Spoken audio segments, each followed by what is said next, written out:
Welcome to ThinkEconomy.in. This podcast is provided by Manivannan MP. வணக்கம். இன்றைக்கு நாம ஒரு மிக முக்கியமான விவாதத்துல இறங்க போறோம்.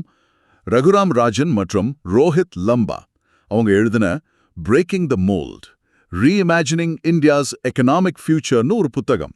அதோட சாராம்சத்தை கொஞ்சம் ஆழமா பார்க்கலாம். இந்தியாவின் இப்போதைய பொருளாதார பாதை அது சரிதானா? அது குறித்த சில விமர்சனங்கள், அப்புறம் ஒரு மாற்றுப்பாதை, இதையெல்லாம் இந்த புத்தகம் பேசுது. நிறைய கேள்விகள் வருது மனசுல. நாம இன்னைக்கு இந்த புத்தகத்தோட பார்வையில இந்தியா எப்படி தன்னோட மனித வளம், அதாவது நம்ம மக்கள் சக்தி, அதை எப்படி இன்னும் நல்லா மேம்படுத்தலாம், புதுமைகளை எப்படி இன்னும் தீவிரமா கொண்டு வரலாம், அப்புறம் நிர்வாகம், அதாவது கவர்னன்ஸ், அதுல என்ன சீர்திருத்தங்கள் தேவை, இதையெல்லாம் கொஞ்சம் விரிவா பார்க்க போறோம். இது வெறும் தகவல் மட்டும் இல்ல, இந்தியாவோட எதிர்காலம் பத்தி நீங்க யோசிக்கிறதுக்கு ஒரு தூண்டுதலா இருக்கும்னு நம்புறோம். சரி, இந்த புத்தகத்தோட முக்கிய வாதங்கள் இருந்து ஆரம்பிக்கலாமா? கண்டிப்பா. இந்த புத்தகம் ஆரம்பத்திலேயே ஒரு முக்கியமான விஷயத்த சொல்லுது. அதாவது இந்தியாவோட வளர்ச்சி பத்தி நம்ம கேட்கிற சில ரொம்ப கொண்டாட்டமான குரல்கள் இருக்கு இல்லையா, அது சீர்லீடிங். அது சில கடினமான உண்மைகளை மறைச்சிடுதுன்னு சொல்றாங்க. ஓஹோ, என்ன மாதிரி உண்மைகள்? உதாரணத்துக்கு வேலையின்மை, குறிப்பா பெண்கள் மத்தியில இது ரொம்ப ஜாஸ்தியா இருக்கு. அதாவது வேலை செய்யக்கூடிய வயசுல இருக்கிற பெண்கள்ல G20 நாடுகள்லயே ரொம்ப கம்மியான விகிதம் தான் இந்தியால வேலைக்கு போறாங்க. கிட்டத்தட்ட 5ல் 1 தான். 5ல் 1 ரொம்ப குறைவா இருக்கு. ஆமா, ஆண்களோட வேலைவாய்ப்பு விகிதமும் பெருசா சொல்லிக்கிற மாதிரி இல்ல. அது மட்டும் இல்ல, தனியார் துறை முதலீடுகள் அதுவும் பாத்தீங்கன்னா கடந்த 10 வருஷமா ரொம்ப மந்தமாவே இருக்குது. அதனால மேலோட்டமா பார்த்துட்டு எல்லாம் நல்லா இருக்குன்னு நினைக்க கூடாதுன்னு புத்தகம் சொல்லுது. அப்போ இதுக்கு என்ன தீர்வு சொல்றாங்க? பழைய பாதையே சரியில்லையா? ஆமா, இந்த பின்னணியில தான் ஒரு மையமான வாதத்தை முன்வைக்கிறாங்க.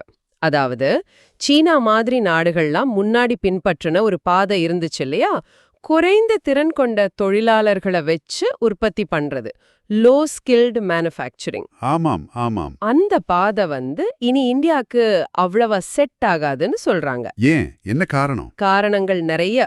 ஒன்னு, உலக அளவில் போட்டி ரொம்ப ஜாஸ்தி ஆயிடுச்சு. அப்புறம் டெக்னாலஜி அது பயங்கரமா மாறிடுச்சு. டெக்னாலஜி, ஆட்டோமேஷன் மாதிரி விஷயங்களா? அதேதான். தானியங்க மயமாக்கல், ஆட்டோமேஷன், இதெல்லாம் கம்மியான ஸ்கில் தேவைப்படுற வேலைகளை குறைக்குது. இந்த நிலைமையில வெறும் பொருட்களை அசெம்பிள் பண்றதுல கிடைக்கிற லாபம் அது ரொம்ப குறைஞ்சிடுச்சு. புரியுது. இத விளக்குறதுக்கு ஸ்மைல் கர்வ் அப்படின்னு ஒரு கான்செப்ட் யூஸ் பண்றாங்க. ஒரு பொருளோட மதிப்பு சங்கிலி, அதாவது வேல்யூ செயின், அதுல பாத்தீங்கன்னா ஆரம்பத்துல இருக்கிற ரீசர்ச், டிசைன், கடைசியில இருக்கிற பிராண்டிங், மார்க்கெட்டிங், சர்வீஸ், இந்த மாதிரி உயர்திறன் தேவைப்படுற சேவைகள்ல தான் அதிக மதிப்பு, அதிக லாபம் இருக்கு. நடுவுல இருக்கிற அந்த உற்பத்தி வேலை. ஆமா, அந்த நேரடி உற்பத்தி அசெம்பிளி வேலை இருக்கு இல்லையா, அதுல போட்டி ஜாஸ்தி, லாபம் ரொம்ப கம்மி. இங்க ஒரு முக்கியமான விஷயம் கவனிக்கிறோம். இந்தியா பழைய பாதையிலே போனா இந்த கம்மியான லாபம் வர்ற இடத்துக்கு தான் போட்டியிட முடியும். சரி, அப்போ புதிய பாதை என்ன? ஆக புத்தகம் சொல்ற புதிய பாதை உயர்திறன் கொண்ட சேவைகளை நோக்கி நகரணும். இது நேரடியா ஏற்றுமதி பண்ற சேவைகளா இருக்கலாம், கல்வி, மருத்துவம், ஃபினான்ஸ் மாதிரி.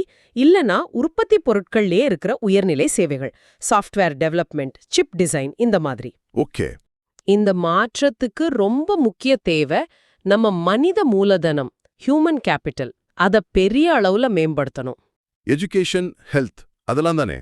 ஆமா, கல்வி, சுகாதாரம், ஸ்கில் டெவலப்மெண்ட், இதுல நிறைய முதலீடு செய்யணும். அதோட உள்நாட்டிலேயே புதுமைகள், இனோவேஷன், அப்புறம் தொழில் முனைவு, என்டர்பிரனர்ஷிப், இதையெல்லாம் நல்லா ஊக்குவிக்கணும். சுருக்கமா சொன்னா, பழசையே ஃபாலோ பண்ணாம எதிர்காலத்துக்கான போட்டியில ஜெயிக்கிற வழிய தேடணும்னு சொல்றாங்க. மனித பலம் பத்தி பேசும்போது நீங்க சொன்ன மாதிரி இந்தியால ஒரு பெரிய முரண்பாடு இருக்கு இல்லையா? ஒரு பக்கம் பார்த்தா நோபல் பரிசு வாங்கினவங்க, பெரிய கம்பெனி சிஇஓக்கள்னு நம்ம ஆளுங்க சாதிக்கிறாங்க. இன்னொரு பக்கம் கோடிக்கணக்கான மக்களுக்கு அடிப்படை வாசிப்பு கணக்கு கூட தெரியல. இது எப்படி? ஆமா, அதுதான். உதாரணத்துக்கு இந்த ஏசர் ரிப்போர்ட்லாம் வருதுல்ல, அதுல பார்த்தா 5ஆம் வகுப்பு படிக்கிற பிள்ளைங்கள பாதி பேருக்கு 2ஆம் வகுப்பு கணக்கு போட தெரியலன்னு சொல்றாங்க. ஆமா, வருஷம் அதுதான் நிலைமை. அதே மாதிரி விபாக்ஸ் ரிப்போர்ட் படி காலேஜ் முடிச்சவங்கள பாதி பேர் வேலைக்கு தகுதியே இல்லாம இருக்காங்களாம். இதோட ஊட்டச்சத்து குறைபாடு வேற. இந்த அஸ்திவாரமே இவ்வளவு வீக்கா இருந்தா நாம எப்படி ஒரு ஹை ஸ்கில்ட் எக்கானமியா மாற முடியும்? மிகச்சரியான கேள்வி. இதுதான் இந்த புத்தகம் ரொம்ப அழுத்தமா சொல்ற ஒரு பிரச்சனை. ஸ்கூல்ல சேர்க்கை விகிதம் என்ரோல்மெண்ட் அது கூடி இருக்கு உண்மைதான். ஆனா கற்றல் தரம் குவாலிட்டி ஆஃப் லேர்னிங் அது ரொம்ப பின்தங்கி இருக்கு. அதுக்கு என்ன காரணங்கள் சொல்றாங்க? காரணங்கள் நிறைய லிஸ்ட் பண்றாங்க. டீச்சர்ஸ் பற்றாக்குறை, இருக்கிற டீச்சர்ஸ்க்கு சரியான பயிற்சி இல்லாம இருக்கிறது, அட்டெண்டன்ஸ் பிரச்சனை, வெறும் மனப்பாடம் பண்ற எக்ஸாம் சிஸ்டம், நிறைய பேர் படிப்ப பாதியில நிறுத்துறது, ஹை டிராப் அவுட் ரேட்ஸ், இப்படி நிறைய. இதுக்கு தீர்வு என்னவா இருக்க முடியும்? சில புதுமையான முயற்சிகளை புத்தகம் சொல்லுது. உதாரணத்துக்கு டெல்லி அரசு பள்ளிகள்ல கொண்டு வந்த மகிழ்ச்சி பாடத்திட்டம், ஹாப்பினஸ் கரிக்குலம். அது என்னது? அதே மாதிரி தொழில் முனைவோர் மனப்பான்மை பாடத்திட்டம், என்டர்பிரினர்ஷிப் மைண்ட் செட் கரிக்குலம். இது பிரச்சனைக்கு தீர்வு கண்டுபிடிக்கிற திறமை, தைரியமா முயற்சி பண்றது, இதெல்லாம் வளர்க்கும்னு நம்புறாங்க. ஓ, இன்ட்ரெஸ்டிங்கா இருக்கே. ஆமா, இது மாதிரி முயற்சிகள் தேவை. டெக்னாலஜியையும் யூஸ் பண்ணலாம். ஆர்கிட்ஸ் மாதிரி சில பிரைவேட் ஸ்கூல்ஸ் டெக்னாலஜியை வச்சு ஒவ்வொரு குழந்தைக்கு ஏத்த மாதிரி சொல்லி கொடுக்க முயற்சி பண்றாங்க. இது மாதிரி நல்லா நடக்கிற விஷயங்களை எல்லா இடத்துக்கும் கொண்டு போகணும். சரி, கல்வி ஒரு பக்கம், சுகாதாரம் எப்படி இருக்கு? சுகாதாரத்திலயும் ஏறக்குறைய இதே நிலைமை தான். கோவிட் டைம்ல நம்ம சிஸ்டத்தோட பலவீனம் எல்லாம் வெளியே வந்துச்சு இல்லையா? ஆமா, ரொம்ப கஷ்டப்பட்டோம். தகுதியான டாக்டர்ஸ், நர்ஸ்கள் பற்றாக்குறை, குறிப்பா கிராமங்கள்ல. நகரம், கிராமம் இதுக்கு நடுவுல பெரிய வித்தியாசம். பொது சுகாதாரத்துக்கு அரசாங்கம் பண்ற செலவும் ரொம்ப கம்மு. இதெல்லாம் பெரிய சவால்கள். ஆனா இதுலயும் நல்ல உதாரணங்கள் இருக்கும்ல? கண்டிப்பா இருக்கு. டெல்லியில இருக்கிற மொஹல்லா கிளினிக்ஸ் அடித்தட்டு மக்களுக்கு பேசிக் ஹெல்த் சர்வீஸ் கொடுக்கறாங்க. சத்தீஸ்கர்ல ஜனஸ்வஸ்தியா சஹயோக் JSS ஒரு அமைப்பு பழங்குடியின மக்களுக்கு குறைஞ்ச செலவுல நல்ல ட்ரீட்மெண்ட் கொடுக்கறாங்க. நம்ம தமிழ்நாட்டிலேயே அரவிந்த் கண் மருத்துவமனை, வேலூர் CMC இவங்கெல்லாம் உலகத் தரத்துல சேவை பண்றாங்க. ஆமா, இவங்க கிட்ட இருந்து கத்துக்கிட்டு நாடு முழுக்க நல்ல எல்லாருக்கும் கட்டுப்படியாகிற சுகாதார வசதி கொண்டு வரணும். இங்க ஒரு சுவாரஸ்யமான விஷயம் என்னன்னா, இந்தியாவுக்கு இப்போ மக்கள் தொகை பங்கீடு, அதாவது டெமோகிராஃபிக் டிவிடெண்ட் இருக்குன்னு சொல்றோம். நிறைய இளைஞர்கள் இருக்காங்க. ஆமா. இந்த வாய்ப்பை நாம சரியா பயன்படுத்திக்கணும்னா, இந்த தலைமுறையோட கல்வி, சுகாதாரம், திறன்கள் இதுல உடனடியா பெரிய அளவுல முதலீடு பண்ணியே ஆகணும். இல்லனா இது வாய்ப்பா இல்லாம சுமையா மாறிடும், அபாயம் இருக்கு. சரி, மனித மூலதனம் முக்கியம்னு புரிஞ்சுக்கிட்டோம். அடுத்து புதுமைகள், தொழில் முனைவு பத்தி புத்தகம் என்ன சொல்லுது? நீங்க சொன்னீங்கல்ல, வேலை தேடாம வேலை உருவாக்குறவங்களா மாறணும்னு. ஆமா, அது ரொம்ப முக்கியமான பாயிண்ட். அதுக்கு உதாரணமா ID fresh food, PC Mustafa கதை சொல்றாங்கன்னு சொன்னீங்க. அது உண்மையிலே அசத்தலா இருக்கு. ஆமா, கேரளால வயநாட்டுல ஒரு கூலி தொழிலாளியோட மகன் 6வதுல ஃபெயில் ஆகி ஸ்கூல விட்டவர். அப்படியா? ஆமா, ஆனா அப்புறம் கஷ்டப்பட்டு படிச்சு இன்ஜினியரிங் முடிச்சு IIM பெங்களூர்ல MBA முடிச்சு இன்னைக்கு பல 100 கோடி டர்ன் ஓவர் பண்ற கம்பெனி நடத்துறாள். ஒரு சாதாரண இட்லி தோசை மாவு பிசினஸ் அதை எப்படி technology, quality, hygiene, supply chain மேனேஜ்மெண்ட்னு புதுசா பண்ணி இவ்ளோ பெருசா ஆக்குனாங்கிறது ஆச்சரியம்தான். இது மட்டும் இல்ல, இன்னும் சில உதாரணங்கள் இருக்கு. தில்ஃபின்னு ஒரு கம்பெனி. தில்ஃபி என்ன பண்றாங்க? அவங்க பனாரஸ் கைத்தறி நெசவாளர்களோட டைரக்டா வேலை செஞ்சு அவங்க புடவைகளை ஆன்லைன்ல உலகம் பூரா விக்கிறாங்க. ஓ, நல்ல விஷயமாச்சு. ஆமா, பாரம்பரிய கைவினைக்கும் நல்லது, நெசவாளர்களுக்கும் நல்ல வருமானம். அதே மாதிரி லென்ஸ்கார்ட். லென்ஸ்கார்ட் தெரியும், கடை தானே? வெறும் கடை மட்டும் இல்ல, அவங்க கண் பரிசோதனை பண்றாங்க, வீட்டுக்கே டெலிவரி பண்றாங்க, டெக்னாலஜி யூஸ் பண்ணி கஸ்டமர் எக்ஸ்பீரியன்ஸை நல்லா பண்றாங்க. ஒரு முழுமையான சேவை மாதிரி மாத்திட்டாங்க. ஆமா, அது உண்மைதான். அப்புறம் நம்ம சென்னையில அக்னிகுல் காஸ்மோஸ் மாதிரி start ups 3D printing use பண்ணி ராக்கெட் என்ஜின்லாம் பண்றாங்க, குறைஞ்ச செலவுல. அடேங்கப்பா, விண்வெளி துறையில கூடவா? ஆமா, இது மாதிரி புதுமைகள் தானா வராது. அதுக்கு ஒரு நல்ல சூழல், ஈகோசிஸ்டம் வேணும். அதுக்கு என்ன செய்யணும்? பெங்களூர்ல இருக்கிற IISc மாதிரி உலகத்தரமான ஆராய்ச்சி பல்கலைக்கழகங்கள் நிறைய வரணும். வெறும் மனப்பாடம் பண்ற கல்வி இல்லாம ஆராய்ச்சி, விமர்சன சிந்தனை இதுக்கெல்லாம் முக்கியத்துவம் கொடுக்கணும். அதுக்கு அரசாங்கம் ஏதாவது செய்தா? அதுக்குதான் தேசிய ஆராய்ச்சி அறக்கட்டளை, நேஷனல் ரிசர்ச் ஃபவுண்டேஷன் NRF ஒன்னு கொண்டு வராங்க. ஆராய்ச்சிக்கு அதிகமா ஃபண்ட் ஒதுக்கிறதுக்கு, நாடு முழுக்க ரீசர்ச்சை என்கரேஜ் பண்ணணும், ஃபண்ட் பண்ணணும்னு. இது ரொம்ப முக்கியம். சரி, வேற என்ன தேவை? அறிவுசார் சொத்துரிமை, இன்டெலெக்சுவல் ப்ராப்பர்ட்டி ரைட்ஸ், IPR அது சம்பந்தமான சட்டங்கள், நடைமுறைகள்லாம் புதுமைகளுக்கு சப்போர்ட்டிவா இருக்கணும். புத்தகம் சிப்லா கம்பெனி அனுபவத்தை சொல்றாங்க. யூசப் ஹமீத் முயற்சியால ஆரம்பத்துல இந்தியா பேட்டன்ட் சட்டங்களை தளர்த்தினதால நம்ம கம்பெனிங்க குறைஞ்ச விலையில உயிர்காக்கும் மருந்துகளை தயாரிக்க முடிஞ்சது. ஆமா, அது பெரிய விஷயம். ஆனா அப்புறம் WTO பிரஷர்ல கடுமையான சட்டங்களை ஏத்துக்க வேண்டியதா போச்சு. இது உள்நாட்டு ஆராய்ச்சிக்கும் மலிவு விலை மருந்துக்கும் பாதிப்புன்னு புத்தகம் சொல்லுது. தொழில் தொடங்குறத பத்தியும் பேசணுமே. Ease of doing business. ஆமா, அது ரொம்ப முக்கியம். தேவையில்லாத ரூல்ஸ், ரெகுலேஷன்ஸ், பெர்மிஷன்லாம் குறைக்கணும். அதே சமயம் பெரிய கம்பெனிங்களுக்கு மட்டும் சாதகமா இல்லாம எல்லாருக்கும் சமமான வாய்ப்பு, லெவல் பிளேயிங் ஃபீல்ட் இருக்கணும். இந்த PLI ஸ்கீம் பத்தி என்ன சொல்றாங்க? Production linked incentive. அது நல்ல நோக்கம்தான். ஆனா அதோட வெளிப்படைத்தன்மை, அது உண்மையிலேயே வேலை செய்தாங்கிறது பத்தி புத்தகம் சில கேள்விகளை எழுப்புது. உதாரணத்துக்கு குஜராத்ல மைக்ரான் கம்பெனிக்கு செமிகண்டக்டர் ஆலைக்கு மானியம் கொடுக்கறாங்க இல்லையா? ஆமா. அதுல சுமார் 5000 வேலை உருவாகும்னு சொல்றாங்க. ஆனா அதுக்கு கிட்டத்தட்ட $2 பில்லியன், அதாவது சுமார் 16,000 கோடி ரூபாய் வரைக்கும் மானியம். என்னது, ஒரு வேளைக்கு சுமார் 3 கோடி ரூபாய்க்கு மேலையா? ஆமா, இவ்ளோவே எட்டோபரேஷன் மானியமா கொடுக்கறது சரியா? இந்த காசுல எத்தனை யூனிவர்சிட்டியை நல்லா பண்ணலாம், எத்தனை 1000 என்ஜினியர்ஸ், சயின்டிஸ்ட்களை உருவாக்கலாம், இப்படி கேள்வி கேக்குறாங்க. இது யோசிக்க வேண்டிய விஷயம்தான். மானியம் தேவைதான், ஆனா யாருக்கு போகுது, அதோட உண்மையான பலன் என்னன்னு வெளிப்படையா பேசணும். ரொம்ப முக்கியமா புதுசா யோசிக்கணும்னா சுதந்திரமா பேச, விவாதிக்க இடம் இருக்கணும். மாறுபட்ட கருத்துக்களை ஏத்துக்கணும். கேள்வி கேட்கறத, விமர்சனம் பண்றத அடக்குற மனப்பான்மை இருக்கு இல்லையா? அந்த அதிகாரத்துவ மனப்பான்மை, அது புதுமையோட முதல் எதிரின்னு புத்தகம் ரொம்ப அழுத்தமா சொல்லுது. சரி, மனித பலம், புதுமைகள் பத்தி பார்த்தோம். இது ரெண்டும் நல்லா நடக்கணும்னா நல்ல ஆளுகை, கவர்னன்ஸ் முக்கியம் இல்லையா? அத பத்தி புத்தகம் என்ன சொல்லுது?